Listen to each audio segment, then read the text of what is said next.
ठीक है। तो जो भी समन ट्रायल होता है सबसे पहले चार्ज फ्रेमिंग मैंडेटरी तो है नहीं, तो इसीलिए जब ट्रायल स्टार्ट होता है तो सबसे पहले सब्सटेंस ऑफ एक्यूजेशन आपको अक्यूज्ड को इन्फॉर्म कर देना होता है कि आपके ऊपर क्या क्या आरोप लगे हैं। देखो चार्ज फ्रेमिंग का मतलब क्या हुआ कि प्रॉपर फॉर्मेट में है ना, जो रूल्स है चार्ज फ्रेमिंग का वो फॉलो करना होगा, राइट। तो समन केसेस में सबसे पहले फॉर्मल चार्ज का तो कोई रिक्वायरमेंट नहीं है, तो सबसे पहले क्या करना है, सब्सटेंस ऑफ एक्यूजेशन।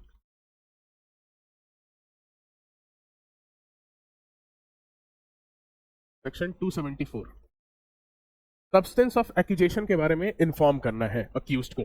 जब भी अक्यूज अपीयर होता है ट्रायल के वक्त तो सबसे पहले सब्सटेंस ऑफ एक्यूजेशन बताना है, ठीक है।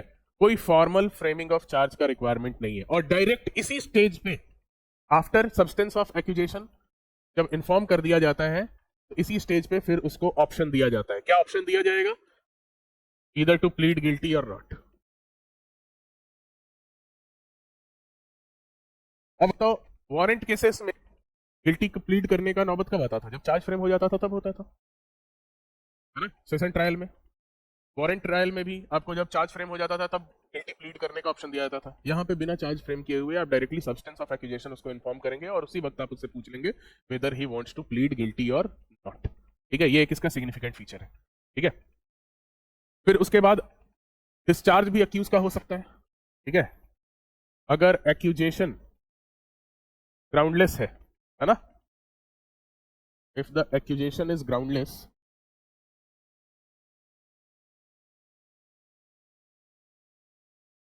तो फिर वहां पे डिस्चार्ज भी ऑर्डर किया जा सकता है, अक्यूज्ड में भी डिस्चार्ज। ठीक है, यहां पे अलग से एप्लीकेशन फाइल करने का जरूरत नहीं होता। ठीक है, उन दोनों में एप्लीकेशन फाइल करना पड़ता है। वारंट केसेस में, वारंट ट्रायल में, सेशन ट्रायल में हम लोग देखे थे एप्लीकेशन फॉर डिस्चार्ज फाइल करना होता है। यहाँ पे मैजिस्ट्रेट को लग रहा है अगर वो ग्राउंडलेस है तो मैजिस्ट्रेट खुद ही डिस्चार्ज करता है, यहाँ पे अलग से एप्लीकेशन आपको फाइल करने की जरूरत नहीं होती है। ठीक है, अगर यहाँ पे गिल्टी प्लीड करता है तो कन्विक्ट करेंगे, गिल्टी प्लीड नहीं करता है तो नहीं कन्विक्ट करेंगे, या गिल्टी प्लीड करता है तो भी हो सकता है कन्विक्ट ना करें, क्योंकि ultimately it is the description of the court कि अगर सामने वाला वॉलंटरली गिल्टी प्लीड कर रहा है तभी वो होता है कि उसको कन्विक्ट किया जाता है। अगर लग रहा है कि नहीं ये किसी के प्रेशर में अगर गिल्टी प्लीड कर रहा है तो फिर वहां कन्विक्शन करने की जरूरत नहीं है। ठीक है, मान के चलो अगर उसका कन्विक्शन नहीं हुआ, यहाँ पे उसने गिल्टी प्लीड जो भी था, जो भी ऑप्शन उसने एक्सरसाइज किया, चाहे उसने गिल्टी प्लीड किया या नहीं किया, ठीक है, अगर वहां कन्विक्शन नहीं होता है और उसका डिस्चार्ज भी, अक्यूज को डिस्चार्ज भी नहीं किया जाता है, तो अगर वहां पे if the accused is not convicted तो आगे का प्रोसीजर क्या होगा, नेक्स्ट देखते हैं। Yes, if accused is not convicted, अगर अक्यूज्ड कन्विक्ट नहीं होता है, ठीक है, तो उसके बाद आप दोनों साइड का एविडेंस लेंगे, प्रोसिक्यूशन का भी एविडेंस लेंगे, प्रोसिक्यूशन को हियर करेंगे, डिफेंस का भी एविडेंस लेंगे, evidence for prosecution, evidence for defence. और क्या यहाँ पे एक्यूज्ड का एग्जामिनेशन करना जरूरी है? जैसे प्रोसिक्यूशन का एविडेंस के बाद हम लोग पढ़े थे ना कि एक्यूज्ड का एग्जामिनेशन मैंडेटरी होता है, क्या यहाँ भी मैंडेटरी होगा या नहीं होगा? क्यों नहीं होगा? क्योंकि वहां बताया गया है कि समन केसेस में ये मैंडेटरी नहीं है। वारंट केसेस में एग्जामिनेशन ऑफ अक्यूज्ड का जो स्टेज आता है वो मैंडेटरी होता है। ठीक है, और वो स्टेज कब आता है? प्रोसिक्यूशन का एविडेंस लेने के बाद। ठीक है, बट यहाँ पर वो मैंडेटरी नहीं है। यहाँ पे एविडेंस फॉर प्रोसिक्यूशन लेंगे और उसके बाद फिर आप एविडेंस फॉर डिफेंस लेंगे। यहाँ पे बीच में एग्जामिनेशन अक्यूज का करने का जरूरत नहीं होता है। और फिर उसके बाद लास्टली एक्विटल या कन्विक्शन। ठीक है, अब सेक्शंस में उतना आपको डिटेल में अंदर जाके पढ़ने का जरूरत नहीं है। ओवरऑल समन केसेस में आपको यही 5 स्टेज जो है समझना है। ठीक है, उसके बाद कुछ स्पेसिफिक सेक्शंस हैं वो अभी देखेंगे। तो समन केसेस में क्या है, सबसे पहले सब्सटेंस ऑफ एक्यूजेशन बताएंगे और उसके साथ ही पूछ लेंगे वेदर यू प्लीड गिल्टी और नॉट। अगर एक्यूजेशन ग्राउंडलेस लग रहा है तो डिस्चार्ज भी किया सकता है। अगर नहीं किया गया डिस्चार्ज और उसको कन्विक्ट भी नहीं किया गया, हो सकता है उसने गिल्टी प्लीड नहीं किया, आपने कन्विक्ट नहीं किया, तो फिर उसके बाद आप एविडेंस लेंगे प्रोसिक्यूशन का, एविडेंस लेंगे डिफेंस का, और उसके बाद आप एक्विटल या कन्विक्शन वहां पे कर सकते हैं। ठीक है, तो नॉर्मली जो बाकी के ट्रायल चल रहे हैं मोर और लेस वैसा ही है, थोड़ा बहुत शुरुआत में सब में डिफरेंस होता है। जैसे वारंट केसेस में भी हम लोग देखे थे कि एक जगह पे डायरेक्टली प्रोसिक्यूशन का एविडेंस ही पहले ले लिया जाता है। ठीक है, तो थोड़ा बहुत स्टार्टिंग में ही थोड़ा बहुत कहीं पे डिफरेंस है तो है। ठीक है, अब आइए कुछ कुछ स्पेसिफिक सिचुएशन के बारे में देखते हैं। अपीयरेंस अगर कंप्लेनेंट का होता है या डेथ हो गया है कंप्लेनेंट का, तो क्या होगा? विथड्रॉवल अगर हो गया है, विथड्रॉवल अगर कंप्लेन का किया गया है, तो क्या आप कर सकते हैं कि नहीं विथड्रॉ? और अगर विथड्रॉ किए हैं तो उसका इफेक्ट क्या होगा? और एक और सिचुएशन देखेंगे कि क्या प्रोसीडिंग को बीच में ही स्टॉप किया जा सकता है कि नहीं किया जा सकता। ठीक है, ये 3 इंपॉर्टेंट एस्पेक्ट है जो हम लोग देखेंगे। और लास्टली एक और देखेंगे कि क्या वारंट केसेस को समन केसेस में कन्वर्ट कर सकते हैं कि नहीं। ये चारों सेक्शंस पर काफी ज्यादा इंपॉर्टेंट सेक्शंस हैं प्रीलिम्स एग्जाम के पॉइंट ऑफ व्यू से। ठीक है, तो सबसे पहले देखते हैं नॉन अपीयरेंस और डेथ ऑफ कंप्लेनेंट।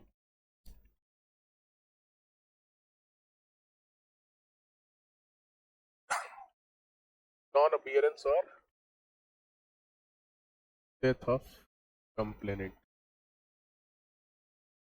ठीक है, इसका क्या इफेक्ट होता है अगर वहां पे अपीयर नहीं करता है complainant on the day fixed for here. ठीक है, तो जो भी डे फिक्स किया गया है ना हियरिंग के लिए, बेसिकली जिस भी डे को अक्यूज अपीयर होता है कोर्ट में, उस दिन अगर कंप्लेनेंट अपीयर नहीं करता है तो मैजिस्ट्रेट क्या, एक हम लोग वारंट केस में भी देखे थे, वहां पे भी नॉन अपीयरेंस होता है तो क्या होता है?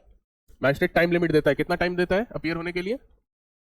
30 डेज। सेम यहां पे भी होता है। ठीक है, 30 days time limit for appearance.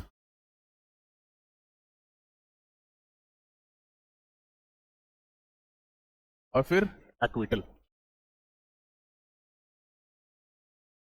Acquittal of accused.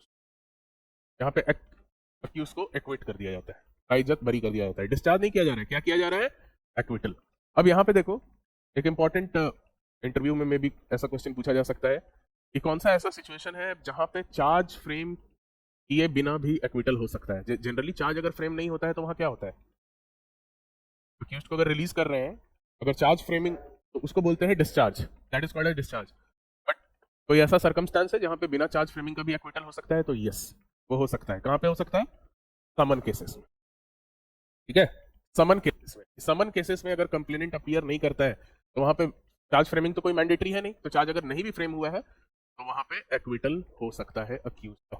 ठीक है, तो नॉन अपीयरेंस में 30 डेज का टाइम लिमिट देंगे अपीयर करने को, नहीं अपीयर हुआ कंप्लेनेंट, एक्विटल वहां पे ऑर्डर कर देंगे। ठीक है, ये सेक्शन 279 में बताया हुआ है।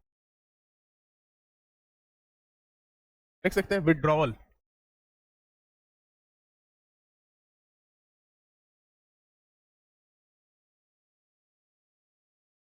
क्योंकि समन केस है, एफआईआर तो होगा नहीं, कंप्लेन ही होगा इसमें, है ना। समन केस है तो ऑब्वियसली वो नॉन कॉग्निजेबल ही है ना। विड्रॉवल ऑफ कंप्लेन, क्या विड्रॉवल ऑफ कंप्लेन हो सकता है कि नहीं? ठीक है, तो ऑब्वियसली हो सकता है, इसीलिए तो पढ़ रहे हैं हम लोग। ठीक है, कब हो सकता है? तो any time before what? Any time before जो भी फाइनल ऑर्डर है, जो जजमेंट है, उसके आने के पहले। ठीक है, कंप्लेनेंट जो है विड्रॉवल का परमिशन मांग सकता है। विड्रॉवल वो एब्सोल्युटली नहीं कर सकता, उसका खुद का राइट नहीं है। सिविल केसेस में क्या विड्रॉवल बिना परमिशन का कर सकते हैं?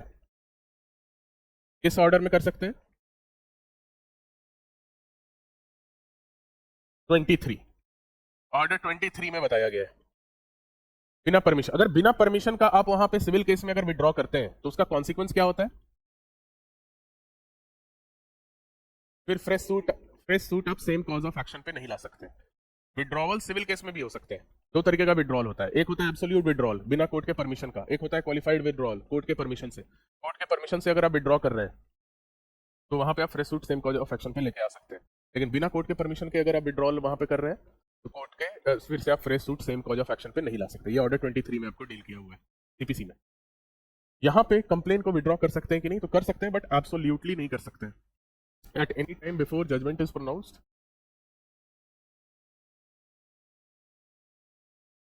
विड्रॉल हो सकता है with approval of court. Approval या परमिशन जो बोलिए, ठीक है, कोर्ट के परमिशन से आप विड्रॉल कर सकते हैं। एब्सोल्युटली आप विड्रॉ नहीं कर सकते। है तो ये क्रिमिनल ही केस ना, आखिर केस है, लेस सीरियस है, बट है तो ये क्रिमिनल केस। क्रिमिनल केस आप एब्सोल्युटली विड्रॉ नहीं कर सकते, आपको परमिशन वहां पे लेना पड़ता है। ठीक है, अगर मैजिस्ट्रेट वहां पे सेटिस्फाइड है कि हाँ विड्रॉल ऑर्डर किया जा सकता है तो मैजिस्ट्रेट विड्रॉल ऑर्डर कर देगा। और विड्रॉल का इफेक्ट क्या होगा? इफेक्ट क्या होगा? डिस्चार्ज या एक्विटल?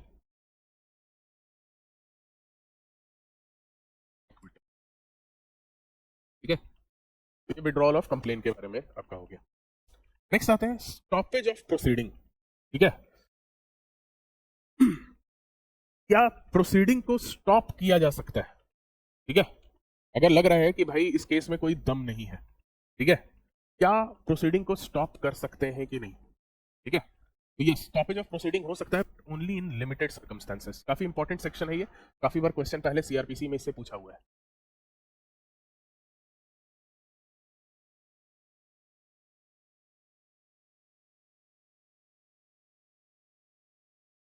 अब पहला चीज जानना है कि ये स्टॉपेज ऑफ प्रोसीडिंग जो है इसका एप्लीकेबिलिटी कहाँ होता है, कहाँ पे ये अप्लाई करता है, कहाँ पे प्रोसीडिंग को बीच में ही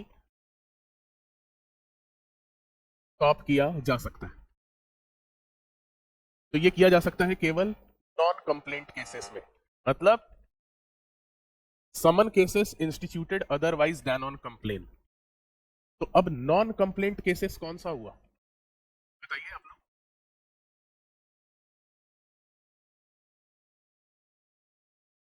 नॉन कंप्लेंट केसेस कहने का मतलब है summon cases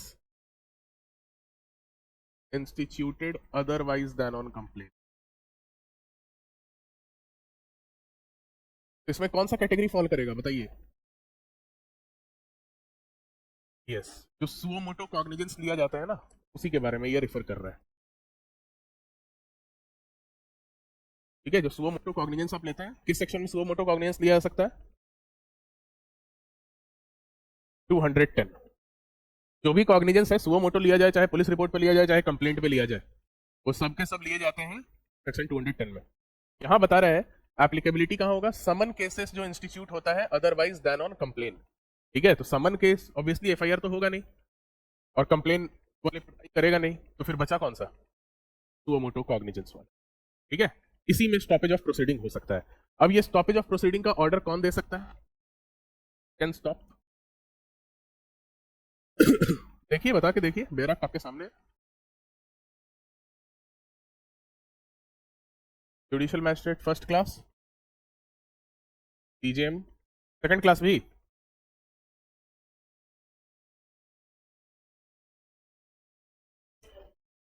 any other magistrate with DJM's permission, है ना, other magistrate with prior permission of DJM. तो ये अदर मैजिस्ट्रेट कौन सा हुआ, सेकंड ही क्लास हुआ। जुडिशियल मैजिस्ट्रेट सेकंड क्लास हुआ। ठीक है, तो stoppage of proceeding judicial magistrate first class भी कर सकता है, सीजेएम भी कर सकता है, या सेकंड क्लास भी कर सकता है, बट उसको प्रायर परमिशन चाहिए होगा किससे, सीजेएम से।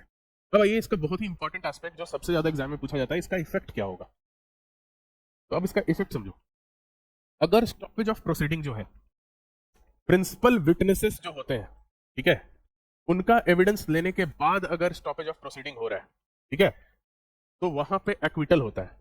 लेकिन अगर प्रिंसिपल विटनेसेस का एविडेंस नहीं लिया गया, तो वहां पे क्या होता है, डिस्चार्ज हो जाता है। अब क्वेश्चन अराइज होता है, ये प्रिंसिपल विटनेसेस होते कौन है बताइए, प्रिंसिपल विटनेसेस कौन हुए। प्रिंसिपल विटनेसेस मतलब main witnesses, actual witnesses. Principal तो कौन होगा, कॉमन सेंस से सोचो। ठीक है, eye witness, eye witness, eye witness और कंप्लेनेंट, कंप्लेनेंट हो गया। ठीक है, तो जो भी आई विटनेसेस हुए, फैक्ट और सर्कमस्टांस पे भी डिपेंड करता है कि प्रिंसिपल विटनेस कौन कौन है ना। तो जितने भी प्रिंसिपल विटनेसेस हैं, अगर उनका एविडेंस ले लिया गया है ना, after taking evidence of principal witnesses,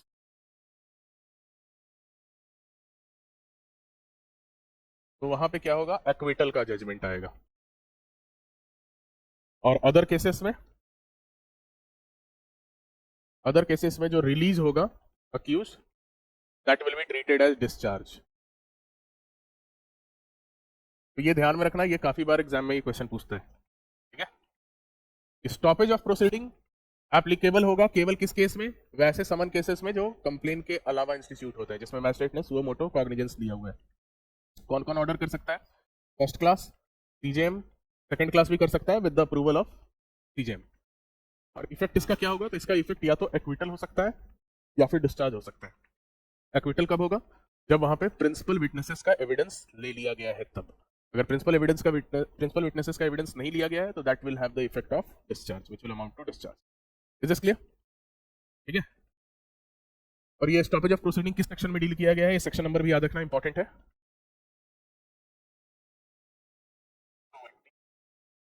ठीक है, क्या समन केस को वारंट केस की तरह डील किया जा सकता है? क्या वारंट केस को समन केस की तरह डील किया जा सकता है? वारंट केस को समन केस की तरह डील किया जा सकता है?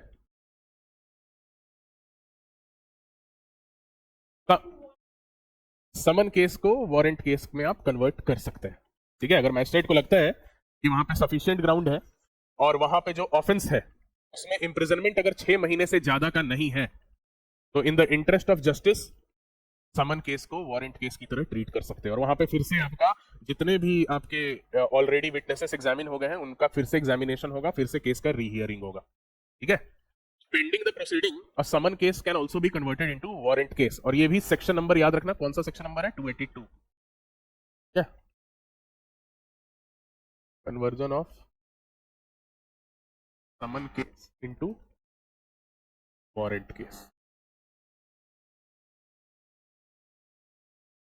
किया जा सकता है in the interest of justice,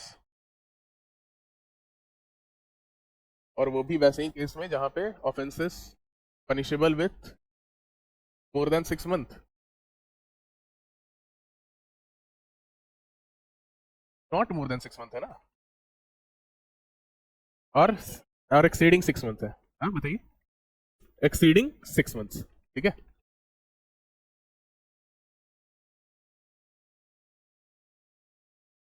6 महीने से कम का है तब तो वो बहुत ही मतलब छोटा मोटा केस है ना, उसमें समन ही ट्रायल आप फॉलो करेंगे। तो 6 महीने से ज्यादा जो पनिशेबल तो समन केसेस होते हैं, जो 6 महीने से 2 साल तक बीच में पनिशेबल है, उसमें समन केस को वारंट केस की तरह भी ट्राई किया जा सकता है in the interest of justice.